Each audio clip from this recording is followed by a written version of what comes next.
Hello, and welcome to Wellness Wednesday with 3W. Wellness Wednesday is sponsored by 3W Medical for Women, a nonprofit medical clinic offering free of charge or low-cost reproductive health services to women in the Seattle area, regardless of income or insurance status. 3W does not profit off of the reproductive health choices women make. The information shared in this podcast is the opinion of the speaker or speakers. Medical information is not intended as individual medical consultation, but for general education only. Always consult your own health professional for personalized advice regarding medical decisions. And if you're in the Seattle area, consider making an appointment to consult with us. I'm Alejandra, Content Marketing Specialist at 3W Medical for Women and the host of today's podcast. Hello, everyone. Welcome back to another Wellness Wednesday podcast with us here at 3W. My name is Alejandra, and I am the stand-in host for today's episode. And I'm here again with Dr. Susan Rutherford. Hello, Dr. Sue. How are you? Good morning. Good morning. Yes. It's a beautiful sunny day here in Seattle. And it actually, this whole week, the reports are telling us that it's supposed to be sunny all week. Yes. So what a great, exciting week for Seattle. A nice change. Oh, yes. Well, today we're here to talk about our new topic, which is National Infertility Week, which happens to fall on the 18th through 24th of April. And Dr. Rutherford is going to share with us some insights on infertility and common things that we can learn, especially, this topic is so hard to grasp sometimes, And so I think it'll be very, very insightful for us to learn, as well as for me, because I don't know very much about infertility. And hopefully it'll be reassuring. Yes, because there's a lot of fear behind it as well, I'm sure.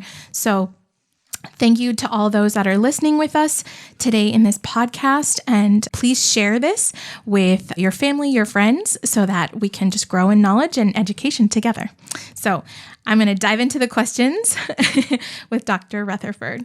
Okay, so what is the definition of infertility? So infertility is defined as unprotected sex or artificial insemination occurring regularly for over a year without achieving pregnancy. So having said that, there are some medical reasons that some evaluations might be done earlier for certain couples or certain medical conditions. Okay. Wow. Yeah. Okay. So, for example, age. Unfortunately, fertility declines as women get older. So once they're 35, then most physicians will begin an infertility evaluation after about 6 months of unprotected intercourse. And what would you say is the age where people start kind of going into that phase? More quickly, you mean? Yes. Yeah, the mid-30s. Okay. So, yeah. It's a trend. It's a long-term trend. Once you hit 40, there's no waiting. Right.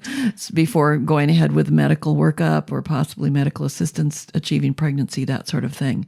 Okay. There are some medical conditions, like if somebody just doesn't have periods, or they're very, very rare periods, or if they know that there's a uterine abnormality, maybe they were born with, or maybe they have fibroids, or they know they had pelvic inflammatory disease and probable damage to the tubes, or they know they have advanced endometriosis.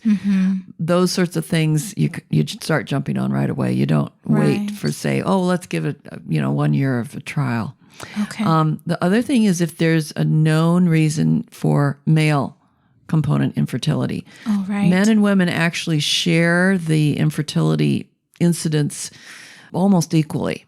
Is that right? Yes. You would think it would be more at the women's side. Yeah, but it's both. Okay. Yeah, the percentages are similar. And infertility affects about 15% of couples. Is that right? Yeah. So anyway. Okay. That's really, so along with that, around age 35, age 40 is when it's good to start getting checked? Is that what you're saying? Yes. Too? Although, in general, I was taught many, many years ago that the ideal childbearing age is like around 18.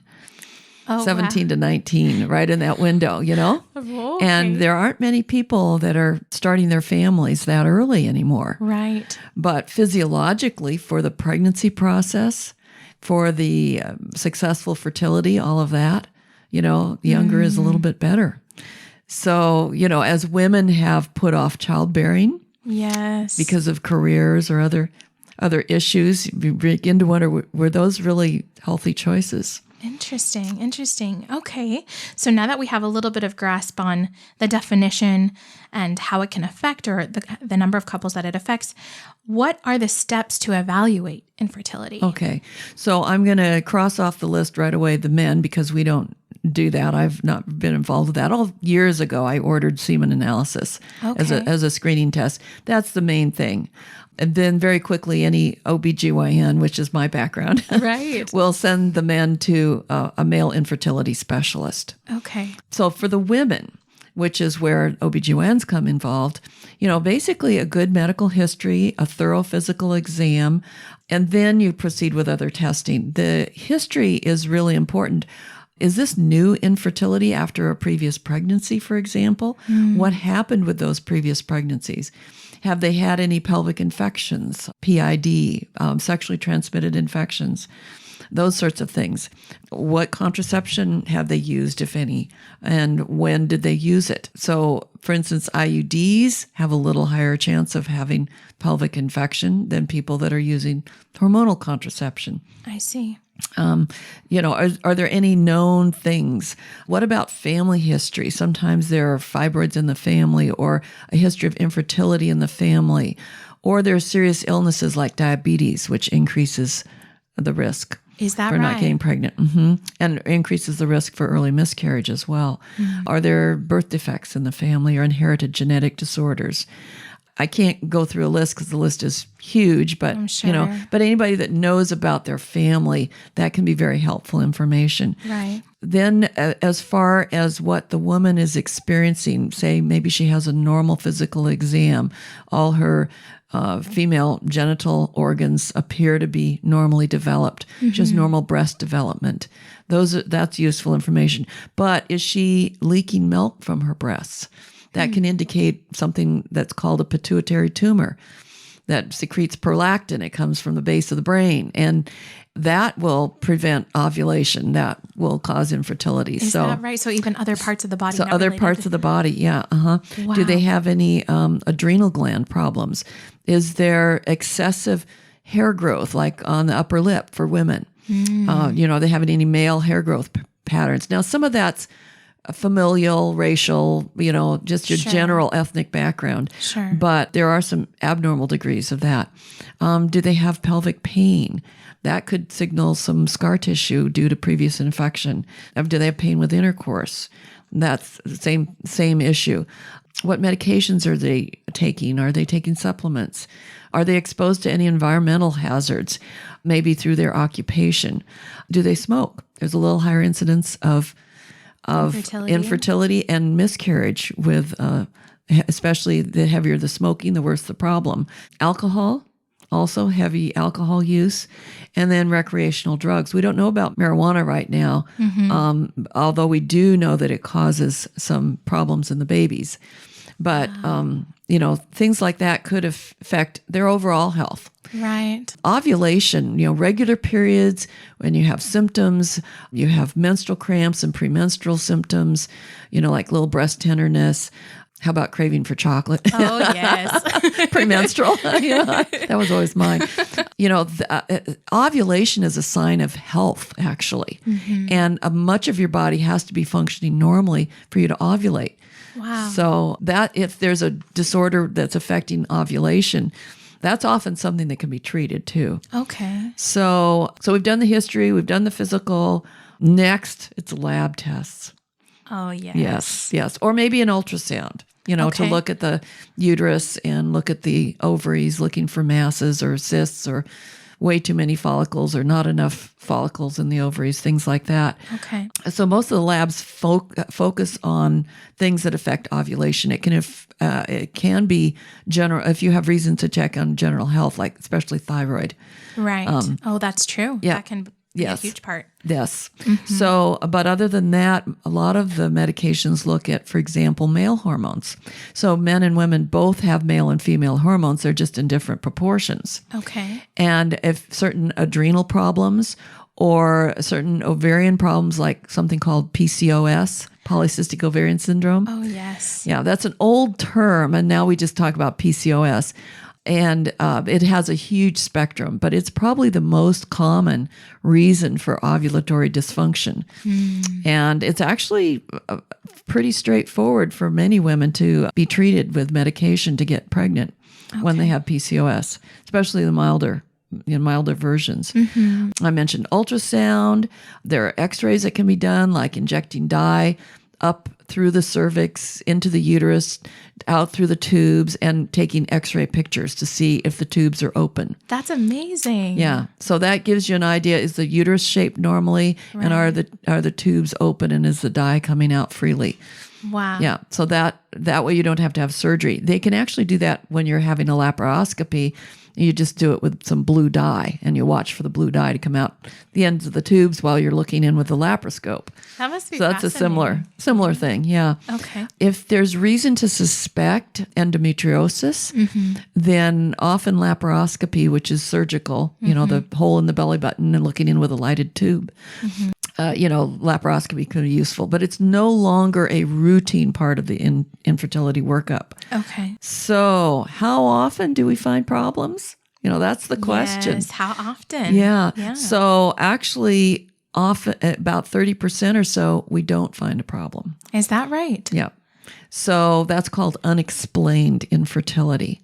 And there's nothing that can be done other than just continuing to try to get pregnant. It's really interesting. And so that would include women who are having normal menstrual cycles. So and it's not just those that are experiencing abnormal. Right. So so they'd be having normal menstrual cycles, and the men would have a normal semen analysis, and everything appears to be okay. That's about 30% of couples that are having trouble getting pregnant. Interesting. Yeah. Okay. And so now knowing there can be people that have experienced abnormal signs as well as those that have normal signs, what are the steps towards treatment for those? Yeah. So actually, one of the things that I'd like to mention is that there is a fertile window. So I remember being taught years ago that if you have sex every single day, the sperm count might be lower. So you probably shouldn't have sex all the time, and maybe space things out a few days, that sort of thing. But there is a fertile window. The most optimal fertility is only about a 3-day period around the time of ovulation. Yeah. Right. So how do you figure out when that is? So one of the ways is by tracking the cycles. And we are actually looking forward to, within the next couple months, getting a program started where women can come in and learn how to track their cycles. Not just when do they bleed, how heavy do they bleed, do they spot, but also the cervical mucus and various other symptoms. And if you put that all together, you can see a picture of changes in the body that are caused by the hormonal fluctuations.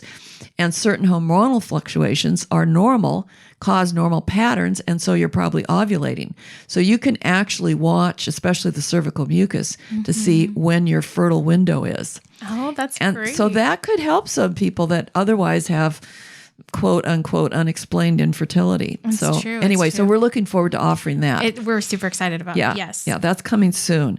But otherwise, treatment, if you find a cause like PCOS, there's some oral pills that are easy to take. Is that right? Yeah. That quick of a treatment? Very quick, very quick. Wow. They may have to change the dose and try to increase it gradually to get somebody to ovulate. Okay. But there's some pretty successful medications that are used. Okay. People that have problems with endometriosis or blocked tubes or things like that, you're looking at potential surgery.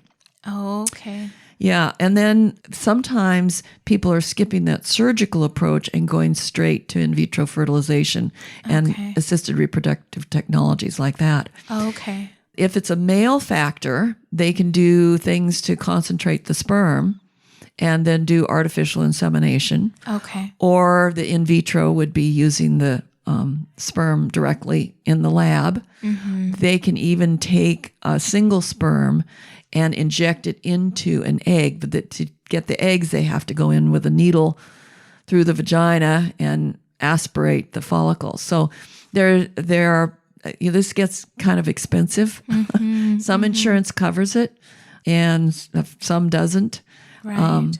And some people don't feel comfortable with those procedures, either for just their personal preference, or some people feel like the artificial nature of it is not consistent with how we're designed. And so they may not take those steps. But that's where there's a lot of discussion involved. Okay. What we can do, I know what we can do here. So I 3W? mentioned this teaching about the cycles. It's called FEMM, F-E-M-M, and it's really exciting to see that coming. Yes. So that will give them more information. Also, it can be used to avoid the fertile period for people that want to avoid pregnancy. Right. And it works pretty well for that, actually. Yes. When you go into this detail, not just the when are you bleeding, old style, keeping a calendar, but when you go into all this detail.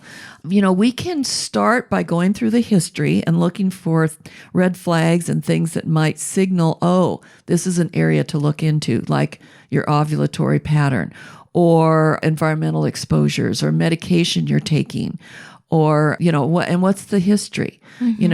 With marriages dissolving and reforming, sometimes there's one partner that has had children and another partner that hasn't.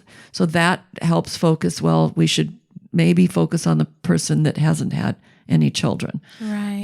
And so you kind of have to adjust to every situation. We don't actually go into any of that testing. We can help do this basic history, do a physical exam, make sure that a woman is up on her regular well woman care, which includes checking the thyroid, for example, and checking the breasts. And so picking up on some of these clues. Yeah. And once we've collected that information, we're happy to forward medical records to people that would pursue more detailed workups. For women, that's often their OBGYN doctor. Right. Yeah. But then some people end up going to an infertility specialist. And if you Google it or you look for reproductive endocrinology and infertility, that's the name of the OBGYN subspecialty that focuses on this. Okay. And so people might want to look for that. Okay. Yeah. This is such good information, Dr. Rutherford. And as you said, right, this FEMM program that we're about to launch soon is super exciting. And for me personally, I think it's such an insightful way to learn about your body, because how often do you actually dive into, why am I feeling this way? Why is my body feeling this way? Why are my hormones so up and down? There's so many pieces to it, and it's so much more insightful, and you kind of feel you are a normal person, right? You're not just this. That's right. Well, and some things, a lot of period irregularities are so common, and I had the advantage of, going through medical school and doing an OBGYN residency. So when all of a sudden my periods stopped for 3 months, it's like, okay, I know what's going on. I'm under a lot of stress, or when I got that pain in my abdomen, one side of my abdomen, halfway between periods. Oh, I'm ovulating. That's middle schmerz. I know what that is, So I was kind of lucky because I just, my own for myself. Right. But this is stuff that a lot of people, people can learn this. You don't have to go to medical school for it. And a lot of people find that they're very empowered. That's so great. Well, thank you so much for this insightful information. And thank you so much to all of you that are listening. Please, if you haven't already, share this with your family and friends, and come and visit us at 3W for your well woman exam or any other services that we offer here. Thank you, Dr. Sue, for being here with me. Thank you, Alejandra. Yeah, we'll see you all in the next episode. For more information about 3W, please visit our website at 3wmedical.org. That's the number 3, the letter W, medical.org. From there, you can learn more about the services we provide, book an appointment, or make a donation if you'd like to support our mission. You can also call our office at 206-588-0311. That's 206-588-0311. If you liked this episode, Please share it with others and consider subscribing on your favorite podcast platform so you'll never miss an episode. Thank you so much for listening, and until next time, stay healthy and be well.